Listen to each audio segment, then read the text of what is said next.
Saya sudah share screen, mudah-mudahan bisa terlihat. Selamat hari Minggu pada hari ini. Kiranya udara yang cerah hari ini menguatkan kita semua. Kita akan melihat satu topik tentang hari ini, tentang gereja. Jadi mungkin sepanjang masa kita sering mendengarkan firman Tuhan untuk topik gereja, mungkin agak sedikit jarang karena yang kita sedang jalankan adalah proses bergereja. Tetapi untuk introspeksi kembali, apakah proses gereja itu yang kita kejar sekarang sudah sesuai dengan jalurnya? Mari kita hari ini kita mau melihat apa yang sudah saya persiapkan bagi kita semua. Saya memberikan satu topik yang Bapak Ibu bisa baca di share screen kita. Cara berbuat baik adalah dengan menghibur orang. Ini merupakan satu topik yang saya berikan kepada Bapak Ibu semua. Apakah benar cara kita berbuat baik itu adalah dengan menghibur orang? Nah, ini yang sering dipakai oleh gereja sebagai satu tema atau sebagai suatu arahan yang sering kita dengar, sering kita lakukan. Tapi benar atau tidaknya, mari kita akan melihat apakah firman Tuhan hari ini bisa menyentuh kita. Apakah benar cara berbuat baik di dalam gereja itu, praktek-prakteknya, adalah dengan cara menghibur orang.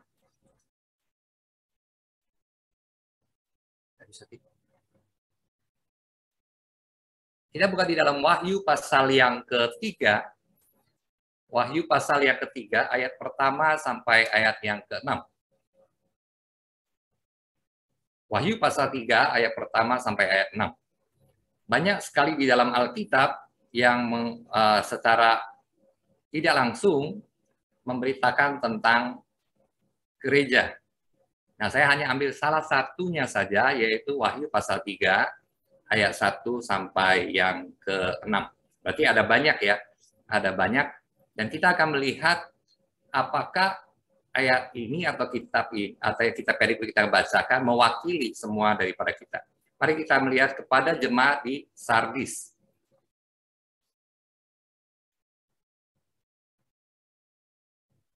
Dan tuliskanlah kepada jemaat di Sardis, inilah firman Dia yang memiliki ketujuh roh Allah dan ketujuh bintang itu. Aku tahu segala pekerjaanmu, engkau dikatakan hidup, padahal engkau mati. Bangunlah dan kuatkanlah apa yang masih tinggal yang sudah hampir mati, sebab tidak satu pun dari pekerjaanmu aku dapati sempurna di hadapan Allahku. Karena itu ingatlah bagaimana engkau telah menerima dan mendengarnya. Turutilah itu dan bertobatlah. Karena jikalau engkau tidak berjaga-jaga, aku akan datang seperti pencuri, dan engkau tidak tahu pada waktu manakah aku tiba-tiba datang kepadamu.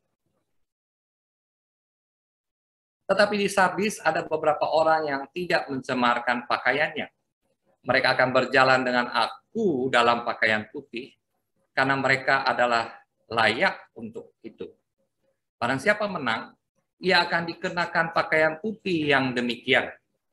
Aku tidak akan menghapus namanya dari kitab kehidupan, melainkan aku akan mengaku namanya di hadapan Bapakku dan di hadapan para malaikatnya.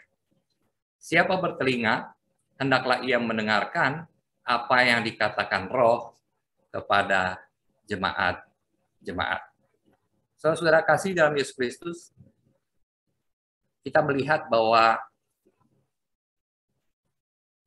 salah satu perikop dalam ayat firman Tuhan tentang gereja kepada jemaat Sardis. Apakah ini salah satu perikop? Tidak. Banyak orang mengatakan bahwa untuk melihat jemaat gereja yang paling ideal adalah jemaat yang mula-mula, yang kita lihat di mana? Di Kisah Para Rasul, betul ya? Tetapi kalau kita mau menelusuri lebih dalam lagi, kita melihat ternyata di dalam Kisah Para Rasul banyak hal yang belum disampaikan, khususnya dalam hal gereja. Setelah Paulus melayani, kita melihat surat-surat Paulus dan bahkan Yohanes yang menulis kitab Wahyu ini mengetengahkan banyak sekali ciri-ciri gereja. Apa yang gereja harapkan, apa yang gereja harus kerjakan, itu semua tersebar di dalam perjanjian baru dari surat-surat Paulus, surat-surat Yohanes, dan lain-lainnya. Maka sebenarnya gereja yang sempurna atau gereja yang disebut sempurna adalah gereja yang bagaimana? Apakah hanya melihat kisah para rasul? Ternyata tidak. Ternyata kita harus melihat sampai kesempurnaannya, bahkan yang terakhir adalah yang Yohanes sampaikan. Ya, dia adalah rasul yang menutup Alkitab kita dan dia memberikan kepada jemaat-jemaat. Salah satunya adalah jemaat Sardis. Jadi kita melihat di sini betapa pentingnya kita melihat pandangan gereja di dalam gereja Sardis ini menjadi satu pandangan gereja yang ideal bagi kita. Kita melihat bahwa saudara-saudara, dalam pekerjaanmu engkau dikatakan hidup padahal engkau mati. Ini merupakan satu fokus ya. Ayat yang pertama. Ayat pertama yang baik kalimat yang terakhir. Ya, engkau dikatakan hidup padahal engkau mati. Ini merupakan satu hal yang harus kita hindari. Apakah kita dikatakan hidup sebagai gereja, sebagai organisasi gereja, sebagai gereja yang mewakili mempelai wanita, kita semua, apakah engkau dikatakan hidup padahal engkau mati? Jadi ada sesuatu yang merupakan kegelisahan daripada Yohanes untuk melihat jemaat-jemaatnya. Apa itu bisa? Kenapa bisa mati? Karena di hadapan Tuhan mereka itu tidak mengenal suatu hal yang di mana pekerjaannya itu gagal di hadapan Tuhan. Maka saya sedang menyusun beberapa hal yang bisa kita dengar bersama-sama pada hari ini. Sebuah perubahan besar telah terjadi dalam 20 tahun terakhir. Ya, mungkin dari antara kita sudah pernah melihat gereja 20 tahun yang lalu dan sampai sekarang. Sejumlah pekerjaan gereja terus dilakukan baik oleh pendeta maupun orang awam yang betapapun bermaksud baik, hampir tidak dapat disebut ciri Kristen. Dan dalam kenyataannya mereka memiliki kecenderungan untuk menyakitkan, untuk membuang pekerjaan Kristen sejati ke prioritas belakang. Bahkan jika tidak membuangnya sepenuhnya. Jadi ada kecenderungan gereja sekarang 20 tahun terakhir orang bisa melihat bahwa ada prioritas yang kita kerjakan di dalam gereja itu ternyata tidak disebut di dalam Alkitab. Tidak merupakan ciri-ciri daripada pandangan-pandangan para rasul dalam Alkitab. Tetapi kita sudah menggeserkannya menjadi satu prioritas utama. Ya. Saudara-saudara, kalau sudah pernah hidup 20 tahun ini, ya, tidak seorang pun dapat gagal untuk mengamati bahwa sejumlah besar petinggi gereja dan kaum awam menghabiskan seluruh waktu dan tenaga mereka untuk beberapa hal yang saya paparkan pada hari ini. Dalam hal musik gereja misalnya, dalam hal dekorasi gereja, dalam hal program gereja, dalam hal kegiatan yang berputar-putar, tak henti-hentinya berjalan begitu terus setiap tahunnya. Ya. Yang lain sama-sama terserap dalam pekerjaan sosial. Ya, memberi makan orang miskin, memperbaiki tempat tinggal untuk semua orang. Ya. Dan yang lain lagi, terus-menerus mengadakan konser populer misalnya, ceramah-ceramah sekuler, dan banyak melakukan rekreasi malam, entah itu berbentuk kegiatan-kegiatan kebersamaan atau hal-hal yang lain. Kita gampang melihat ya, ini yang kita kerjakan ya kan, ini yang kita kerjakan dan kayaknya ini merupakan program utama daripada gereja. Ya, mereka ingin menyatakan di mana-mana bahwa cara gereja itu berbuat baik adalah dengan menghibur orang. Nah, ini kesimpulan dari beberapa teolog mengatakan, kalau 20 tahun ini kita lihat bahwa sebenarnya gereja ini seperti ingin menghibur orang, ingin menghibur orang-orang supaya bisa datang. Dan ada satu yang ditanya, apakah engkau terhibur? Apakah engkau diberkati? Apakah engkau senang berada di tempat ini? Nah, ini yang sedang kita lihat yang dilakukan gereja. Selanjutnya, yang lain sibuk dengan organisasi sekuler, perkumpulan masyarakat, ada yang di dalam yayasan, yang berpikir Anda akan salah Kalau dan bisa dikatakan kafir, ya kafir itu di luar Kristen jika Anda tidak bergabung dengan mereka. Ya, ada organisasi yang populer, kayaknya kalau kita gabung, wah itu lebih oke gitu. Banyak sekali petinggi-petinggi gereja yang tidak henti-hentinya sibuk dengan hal-hal yang seperti itu dari satu tempat ke tempat lainnya. Dan pengamatan dangkal mereka sering berkata, betapa banyaknya pekerjaan gereja yang saya lakukan pada saat ini. Haleluya. Nah, saudara-saudara, ini yang sedang kita lihat pada hari ini. Kenapa bisa dikatakan engkau hidup? Ya, kalau kita lihat kembali di dalam ayat yang firman Tuhan, engkau dikatakan hidup. Engkau dikatakan hidup, padahal engkau mati. Nah, ini yang kita harus waspadai, Bapak Ibu. Benarkah apa yang kita lakukan pekerjaan Tuhan di dalam beberapa 2 dekade ini, ya, saya bisa katakan 20 tahun ini, benarkah benar-benar bahwa ini merupakan satu kehidupan kekristenan? Benarkah kita ingin menyatakan kekristenan itu adalah sebagai satu cara untuk kita berbuat baik dengan cara menghibur orang, melakukan kegiatan-kegiatan yang menghibur orang? Benarkah kita mengerjakan ini, melakukan program-program gereja yang selalu sama dan terus bergulir tiap tahunnya? Ya, benarkah kalau kita fokusnya, oh tidak bisa, harusnya kita melakukan pekerjaan sosial, memberi makan, itu baru namanya kasih yang sesungguhnya. Nah, kita memberikan entertain, ya kan, supaya orang-orang senang. Atau ada yang lebih senang, mungkin anak-anak muda sekarang lebih senang kegiatan-kegiatan populer, ya konser-konser populer. Mana ini kegiatan-kegiatan retret atau yang lebih menyenangkan, ya lebih menguatkan keluarga dan segala macam, dan rekreasi-rekreasi yang lain. Apakah ini merupakan sesuatu yang hidup dan disebut firman Tuhan di dalam Wahyu tadi adalah sesuatu yang sebenarnya mati? Mari kita lihat apa yang bisa kita katakan. Saudara-saudara, saya tidak perlu ragu katakan bahwa semua hal yang baru saya sebutkan itu salah dan jahat.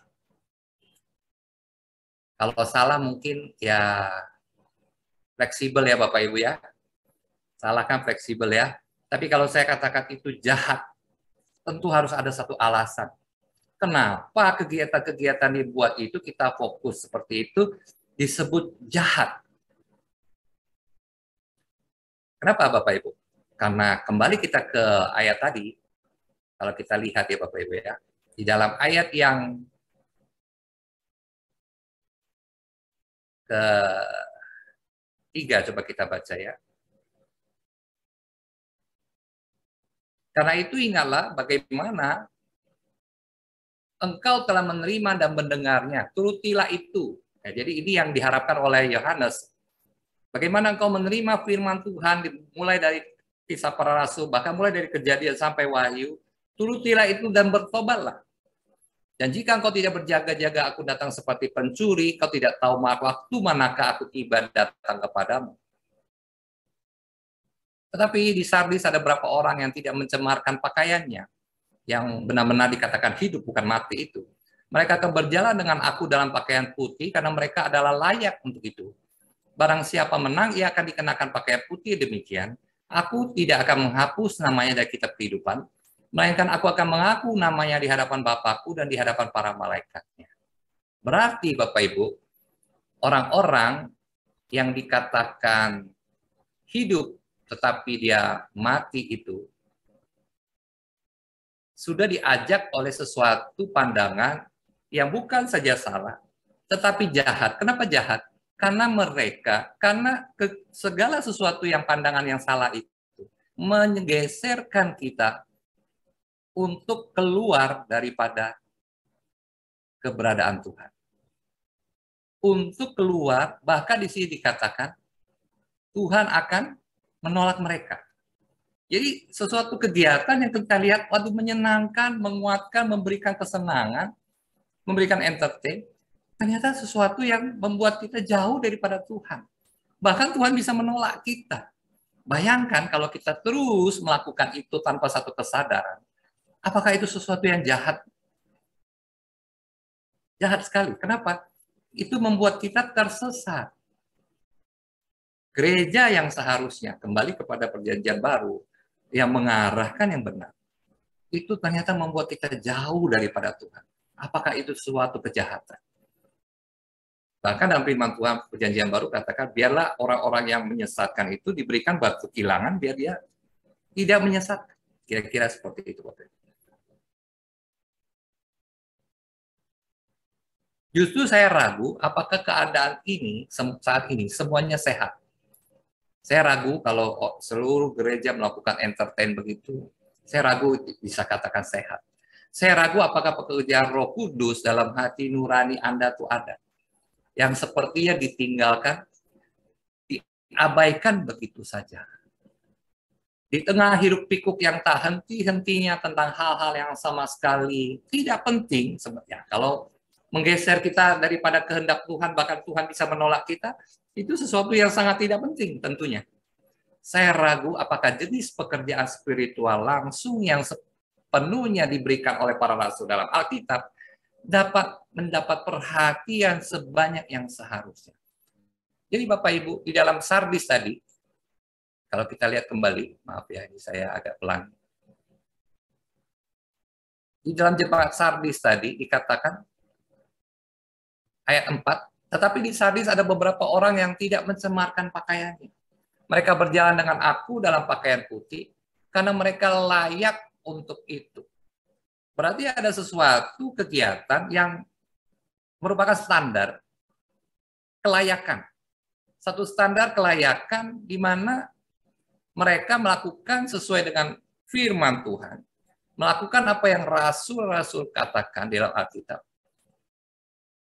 Dan pekerjaan-pekerjaan itu harusnya dipenuhi. Alias ada satu taraf kelayakan di dalam gereja itu diterima oleh Tuhan. Kalau tidak, kaki dianmu akan digeser. Nah, kalau kita lihat perikop setelah Wahyu pasal 3, 1 ayat 6 ini, kita bisa melihat bahwa Anda tidak boleh berada di tengah-tengah. Tidak dingin, tidak panas, itu pun tidak boleh. Jadi ada satu standar kelayakan, apa yang harus kita kerjakan di dalam gereja. Dan standar kelayakan ini merupakan satu yang harus kita ingat selalu. Jadi sekali lagi bukan program-program gereja. Yang harus kita ingat yang menjadi utama. Ya, harus kita ingat. Sangat pasti bahwa kegiatan kebaktian dengan musiknya, dekorasi gereja yang wah, konser, ya, bazar-bazar untuk sosial, pekerjaan-pekerjaan sosial, dan sejenisnya, itu tidak akan menyelamatkan jiwa kita.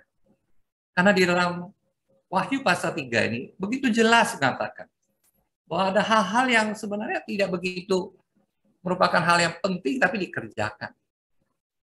Maka saya ingin menawarkan kepada saudara, apa sih yang rasul-rasul ingin katakan di dalam perjanjian baru?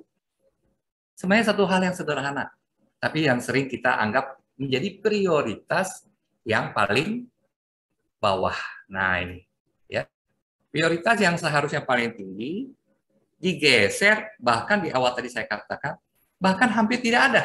Nah ini yang berbahaya, sampai tidak ada. Ya, jadi sama pastinya bahwa tanpa pertobatan, tanpa iman, tanpa kehidupan suci, tanpa amal yang praktis, jadi bukan amal yang bagaimana ya, tapi praktis, biasa aja gitu. Tanpa penyangkalan diri, tanpa ramah satu dengan yang lain, tidak ada yang cocok untuk menjadi penghuni sorga. Saya tidak katakan ini merupakan syarat masuk ke sorga, bukan. Tetapi tanpa itu, tanpa pertobatan, iman, kesucian hidup, hal amal yang praktis, penyangkalan diri, ramah satu dengan lain, engkau tuh tidak cocok masuk dalam kerajaan sorga. Jadi kalau Anda katakan, saya sudah mengikuti ini, saya sudah mengikuti program ini, bahkan ke Yerusalem atau kemana-kemana, itu tidak merupakan standar bahwa Anda tuh diterima jiwa Anda. Tetapi standar jadi penghuni surga itu apa? Adalah orang yang sering bertobat. Orang yang memiliki iman percaya. Yang memiliki penyangkalan diri, pengenalan akan Allah. ya, ramah satu dengan yang lain. Apakah anugerah sederhana dan dianggap kuno ini mengisi tempat yang seharusnya mereka lakukan? Ini harusnya kita lakukan dibandingkan kegiatan sehari-hari dari banyak yang disebut pekerjaan gereja zaman ini. Jadi harusnya ada satu prioritas. Boleh tidak ada kegiatan, tetapi yang penting jemaat-jemaat kita adalah jemaat-jemaat yang cinta Tuhan dengan kerinduan terus bertobat di dalam kehidupannya. Selalu diingatkan. Jadi khotbah-khotbah yang mengingatkan untuk pertobatan, dosa-dosa. Itu memang standarnya memang seperti itu. Jadi bukan berarti aduh dosa terus yang diberitakan. Sebenarnya bukan itu yang kita inginkan. Kita mau juga men-entertain Anda ya kan. Tetapi kalau kita men-entertain Anda terus, lama-lama standar itu menjadi bergeser. Kita rindu hidup suci. Hal-hal yang ada di dalam rumah tangga Anda yang tidak bagus itu kita kasih tahu, misalnya tentang tontonan-tontonan Anda yang kurang bagus itu apa. Jadi hal-hal yang spesifik seperti itu justru merupakan prioritas-prioritas. Kegiatan-kegiatan apa yang harus Anda kerjakan. Amal apa yang praktis. Jadi nggak mesti harus wah-wah, nggak. Yang praktis. Jangan sampai tidak gitu. Jadi ada yang mengatakan, aduh yang penting kan ada sudah yayasan yang ngurusin itu amal-amal. Saya tidak perlu. Anda perlu melakukan yang praktis. Dan itu sudah merupakan satu kegiatan yang rutin, bahkan apa ya, ada satu bencana atau satu kabar, kita tuh responnya cepat. Gitu. Dan ramah dengan satu dengan yang lain. Itu juga ciri gereja. Saya akui, yang poin ketiga ini, saya akui, saya sangat meragukannya. Mungkin karena itu Tuhan memberikan pandemi saat ini, Bapak Ibu.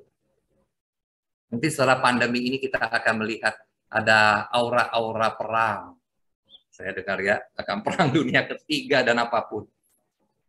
Bagi saya, ya, itu akan menghancurkan kegiatan-kegiatan gereja, tetapi itu tidak akan menghancurkan pertobatan Anda. Itu justru pandemi dan perang itu justru membuat Anda semakin dekat, membuat Anda terus ingin bertobat, hidup suci, amal praktis, penyangkalan diri, ramah satu dengan yang lain, itu tetap bisa berjalan. Bahkan lebih baik, ada tantangan di depan kita tuh kita bisa lebih baik.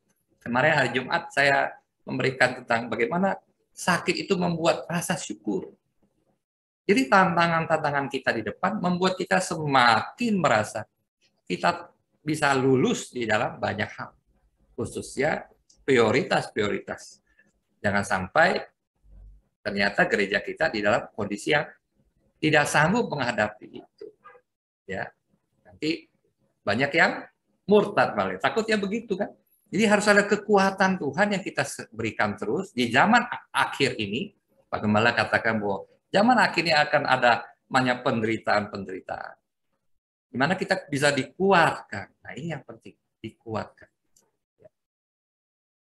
Saya ulangi ya, saya akui saya sangat meragukannya. Mungkin karena itu Tuhan memberikan pandemi saat ini. Sehingga kita tahu bahwa pekerjaan gereja bukanlah berbuat baik dengan menghibur atau mengentertain orang. Saya melihat justru di setiap sisi peningkatan besar dari apa yang orang sebut pekerjaan gereja entertain itu, tidak ada peningkatan atau bahkan bisa ada sedikit pun peningkatan agama yang benar. Jadi kalau kita berprioritas kepada gereja yang besar, dekorasi, kekuatan, ya. Bahkan kalau untuk kita sekarang yang perlu kita up to date sekarang yang mungkin internet, bagaimana kita di dalam YouTube kita atau Zoom kita, ya kan? Apakah itu merupakan sesuatu yang bisa ada peningkatan kerohanian? Ini yang penting harus kita tekankan. Peningkatan kerohanian yang penting kita tekan. Justru saya ragu kalau fokusnya adalah selalu entertain, menjadi satu kegagalan. Takutnya kita menjadi orang yang salah dan menyebabkan orang gagal di dalam mempertahankan iman. Selanjutnya, tidak diragukan lagi ada lebih banyak pertunjukan, kerlap-kerlip, dan tampilan gereja, tapi saya sangat meragukan apakah ada lebih banyak realitas spiritual dan lebih banyak pertumbuhan kesalehan secara praktis. Kalau kita setiap di dalam pertemuan kita ada kesaksian di mana ada pertumbuhan kesalehan praktis itu berjalan terus, harusnya inilah ciri-ciri gereja. Ya, jadi bukan terus menambah prioritas yang boleh, saya katakan tidak salah kalau memang kita mampu untuk menambah kegiatan atau sesuatu yang sifatnya entertain. Tapi ingat, prioritas pertama kita sekali lagi bukanlah itu. Justru kalau seperti itu jadi prioritas jadi salah, bahkan menjadi menyesatkan orang. Justru yang harus kita fokuskan adalah bagaimana mereka bisa jadi orang yang saleh.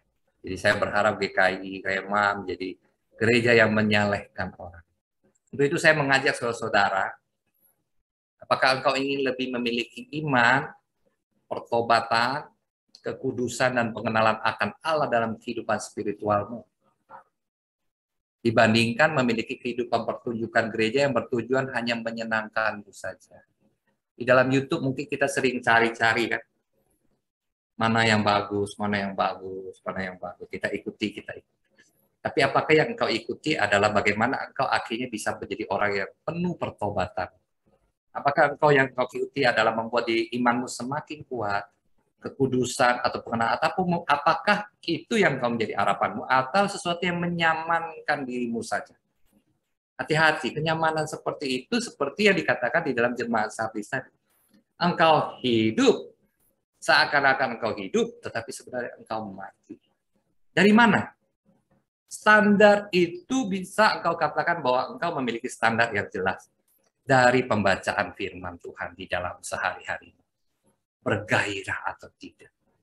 Dari doa-doa pagi, siang, soremu, dan keluargamu, baik atau tidak. Dari respon, ya kalau kita bisa katakan respon untuk melakukan perbuatan baik secara praktis. Saya tidak katakan harus bikin organisasi gede, enggak. Praktis. Sejauh apa itu? Ini menunjukkan sejauh apa nilai iman, pertobatan, kekudusan, pengenalan akan Allah dan hidup spiritual. Kalau pembacaan firman Tuhanmu tidak bergairah, doa-doamu tidak bergairah, ingat, apakah betul ini yang disebut orang Sardis?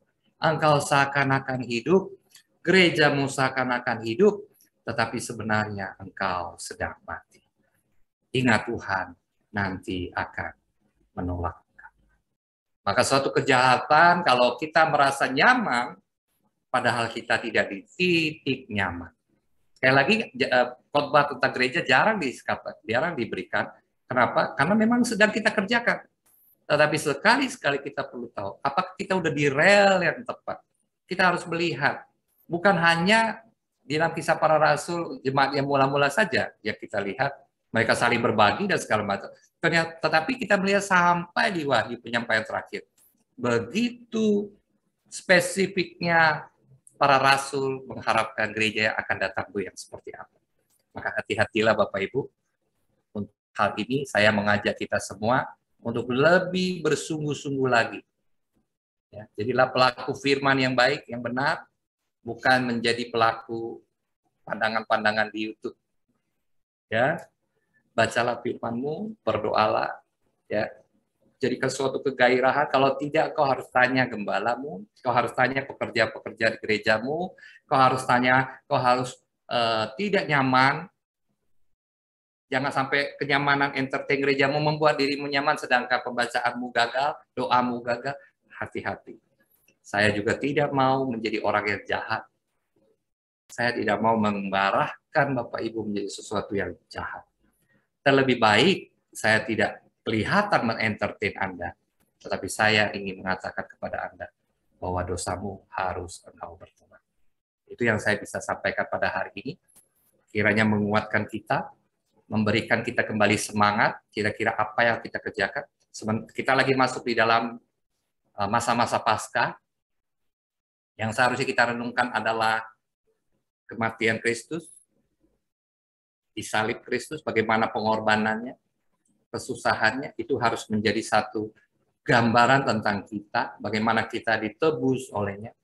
Tetapi bagaimana itu bisa terjadi kalau kita hanya melihat entertain itu hanyalah telur. Entertain itu adalah retret. Entertain itu adalah pembagian jatah misalnya, makanan atau segala macam. Hati-hati. Kita harus memiliki standar, dan standar itu sudah ditetapkan kepada jemaat Sardis. Engkau tidak boleh dingin, tidak boleh panas. Engkau tidak boleh berusaha di tengah-tengah. Kalau bisa saya di tengah-tengah saja. Maka Tuhan akan membuang engkau. Dan hati-hatilah. Maka kita harus bersama-sama mengintrospeksi diri. Minta kepada Tuhan. Saya ingin kita membaca sekali lagi untuk mengakhiri firman Tuhan kita pada hari ini. Menjadi satu dorongan bagi kita. Mungkin tadi di awal kita baca biasa-biasa aja. Tetapi setelah saya paparkan ini, biarlah menjadi sorotan bagi kita semua. Dan setelah kita baca, seharusnya ini menjadi bacaan sehari-hari Anda, bukan bacaan sehari-hari saya aja, bukan pembacaan sehari-hari Pak Gembala, Ibu Gembala saya tidak, dan pengerja bukan, tapi pembacaan sehari-hari yang saya bacakan kepada Anda. Mari kita bacakan bersama, mungkin Anda jarang udah membaca, tapi sekaranglah waktunya kita introspeksi. Mari kita baca dan setelah itu saya akan berdoa. Kepada jemaat di Sardis, dan tuliskanlah kepada malaikat jemaat di Sardis. Inilah firman Dia yang memiliki 7 roh Allah dan 7 bintang itu. Aku tahu segala pekerjaanmu. Engkau dikatakan hidup, padahal engkau mati. Bangunlah, kuatkanlah apa yang masih tinggal, yang sudah hampir mati. Sebab tidak satupun dari pekerjaanmu aku dapati sempurna di hadapan Allahku. Karena itu ingatlah bagaimana engkau telah menerima dan mendengarnya. Turutilah itu dan bertobatlah. Karena jikalau engkau tidak berjaga-jaga, aku akan datang seperti pencuri dan engkau tidak tahu pada waktu manakah aku tiba-tiba datang kepadamu. Tetapi di Sardis ada beberapa orang yang tidak mencemarkan pakaiannya. Mereka berjalan dengan aku dalam pakaian putih karena mereka adalah layak untuk itu. Barang siapa menang, siapapun kita di tempat ini. Karena ini surat untuk kita. Ia akan dikenakan pakaian putih yang demikian. Aku tidak akan menghapus namanya dari kitab kehidupan, melainkan aku akan mengaku namanya di hadapan Bapakku dan di hadapan para malaikat. Siapa bertelinga, hendaklah ia mendengarkan apa yang dikatakan Roh kepada jemaat-jemaat. Mari kita berdoa. Bapa kami di sorga, terima kasih untuk pernyataan-Mu di dalam firman Tuhan pada hari ini. Kami mulai mengenal apa yang Engkau katakan di dalam firman Tuhan. Kami mulai mengenal siapa Engkau. Kami mulai mengenal sedetil apa Tuhan ingin kami bergerak. Kami tahu bahwa Tuhan bukanlah Tuhan yang menciptakan terus membiarkan kami begitu saja, tetapi Kau sudah memberikan suatu bayangan bagaimana kami harusnya memprioritaskan gereja. Pekerjaan gereja yang dimana memprioritaskan pertobatan, iman, pengenalan akan Allah, hidup suci, penyangkalan diri, dan bagaimana melakukan kegiatan kebaikan yang praktis dan ramah satu dengan yang lain. Itu merupakan satu kerinduan daripada rasul-rasul. Kerinduan Kristus, kerinduan Roh Allah yang Roh berikan kepada firman Tuhan yang sudah kami dengar pada hari ini. Saya ingin menantang Bapak Ibu semua. Mungkin kita di tempat ini. Saya ingin bertanya, apakah kita mau kembali kepada pembacaan kita yang begitu indah di hadapan Allah? Apakah kita mau berdoa dengan khusyuk? Apakah kita mau cinta Tuhan? Mencari firman Tuhan, bukan mencari entertain. Apakah kita mau mencari kebenaran Allah? Apakah kita mau membaca bahkan tafsiran-tafsiran yang terus mau menyentuh kita setiap pagi, siang, malam? Apakah engkau memprioritaskan itu? Jika tidak, maka kaki dianmu gereja akan diangkat. Maka aku datang kepadamu Tuhan pada hari ini. Aku mohon Tuhan, jika di antara kita pada hari ini katakan, Tuhan ampuni aku karena aku orang berdosa. Lihat pembacaanku, lihat doa-doaku, lihat keluargaku, lihat kehidupanku tidak dekat Tuhan. Kiranya Engkau mau Tuhan, dengan sedikit waktu lagi, dengan sedikit kesempatan ini, bangunlah. Yohanes katakan tadi, bangunlah, bertobatlah, datanglah kepada Tuhan. Kalau roh Tuhan sudah memberikan ayat firman Tuhan, bacalah, kurang terang, minta petunjuk, tafsiran, minta petunjuk hamba Tuhan. Mohon, aku mau Tuhan, memprioritaskan Tuhan. Maka Tuhan akan melihat engkau. Dan semua janji-janji yang dia berikan, akan dia berikan. Jika di antara kita dapat mengatakan, katakan kepada Tuhan, Tuhan bangunkan aku. Katakan dalam hatimu, bangunkan aku Tuhan. Bangunkan aku. Supaya aku kembali kepada jalan.